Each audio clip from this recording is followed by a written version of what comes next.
So when I went to the dentist in Germany, before I came, they said, you better go to the dentist because in America, the insurance is poor and you get everything done here. The dentist said to me in Germany, let me give you one advice. If you don't want to get homesick, the very first thing you do is save up enough money to come back, and you will never get homesick. I did that. And after a year, I learned in Fort Dodge, Iowa, there was a charter flight from Minneapolis going to Hamburg, Germany. And I went back after 1 year. And after I went back, gosh, it didn't feel like home anymore. I already was ruined by these American people with all the space and all the, you know, you do whatever you want, and people are so friendly and so kind. Everybody helped me get along, so I gladly came back. Although when I came back to Fort Dodge, it didn't really feel like home either quite yet. You know, I imagine it's a lot like when you go to college and you kind of drift away from home. It's probably not a whole lot different, just that that's a lot further away. So for many years I didn't feel, everybody was very, very kind to me and very helpful.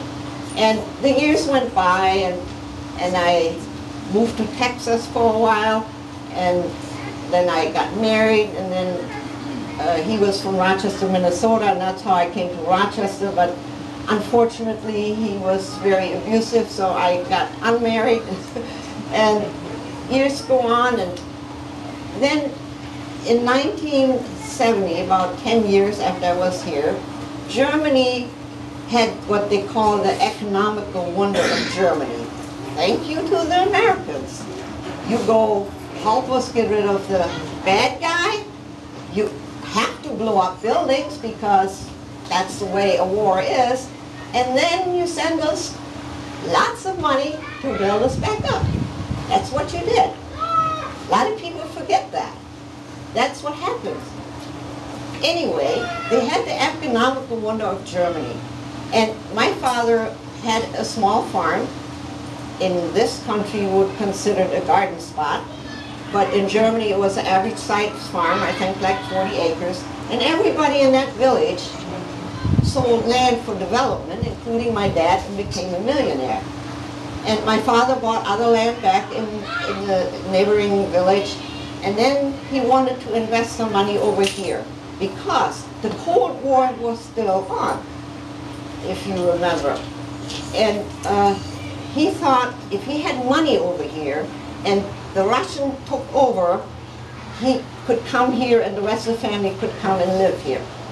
So he sent my bachelor brother Manfred over here with a handful of money, and he stayed at our house in Rochester, and we got a realtor, and my brother Manfred bought this little farm in Chatfield, 160 acres, a little bit north of Chatfield, just a mile out of town.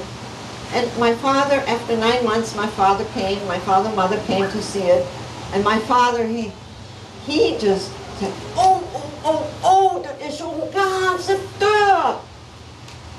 This is a whole village, 160 acres. He had never seen that much land in one chunk.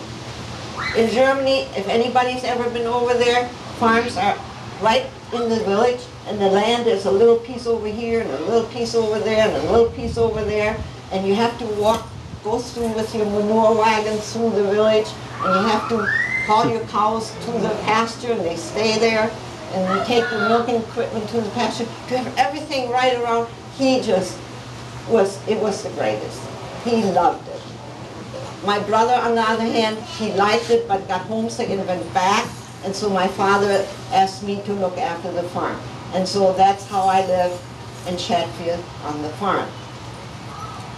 When he got back to Germany, he was telling all his friends and relatives, yeah, in America, you know, and they said, you know, they can have communists in America too. Well, he said, maybe so, but I don't know if anybody knows what Chatfield is like. There are a lot of sinkholes. If anybody knows what a sinkhole is, my father told them in Germany, those people that said they can have communists over there, he says, I can hide in that sinkhole and read my Bible. nobody will find me there. That's what he told them. So now I moved to the farm in Chatfield. I've been in this country like 12 years by that time, and I still had my green card. You know, I'm an alien. I'm a legal alien. And it's all right. And then I saw that I knew nothing about politics. Nothing. I wasn't even, I mean, if I even knew who the president was, I don't know. I do remember when President Kennedy was killed, my roommate, I was living in San Antonio, my roommate, he was just, look at this, look at this. And, you know, big letters, President assassinated. I said, what? That's how much I knew about, you know. So the president got killed, so, you know. But I moved to Chatfield. Now I'm kind of getting into farming. When I was in Germany, I couldn't wait to get away from farming. But now I had been away for 10 years, and my brother left behind 2 dairy cows with calves and stuff. And I thought, I wonder if I can still milk a cow, you know. And pretty soon I was knee-deep in dairy farming. Anyway, I still remember on TV, you know, I'm a farmer and I'm running for president. I thought, that's interesting. And that's when I started kind of thinking. That was President Carter. And I was kind of thinking, I might want to vote, but I can't. I'm not a citizen. So I decided to become a citizen, just because that man said he was a farmer and he was going to run for president. And that's how I got a little bit interested. I went to get your citizenship takes a while. This was maybe in the summer when I heard that, and I started running to Minneapolis and all of this. I didn't get my citizenship papers to vote in November. I got it the following March. But whatever the case, I got my citizenship because of President Carter. So now my father was ailing, and I had to go back to Germany, and I hadn't been back for 10 years. So I went back, this time as an American citizen, and visited my family. And on the way back, that's when I felt the difference. And I don't know how many times I've given this speech, and every time I get emotional about it, this is when I felt the difference. When I came back in Chicago, at the airport, if any of you have ever traveled overseas, there's a line for the American citizen, and there's a line for the other. And in the first line, I had the privilege to stand in line with the American citizen, with my American passport. I looked around and I wondered how many people were as lucky as I was. I was going home. I was going home. All of a sudden it dawned on me, America, Minnesota, Chatfield, that's my home. And I'm proud of it. And I feel so, so fortunate. And I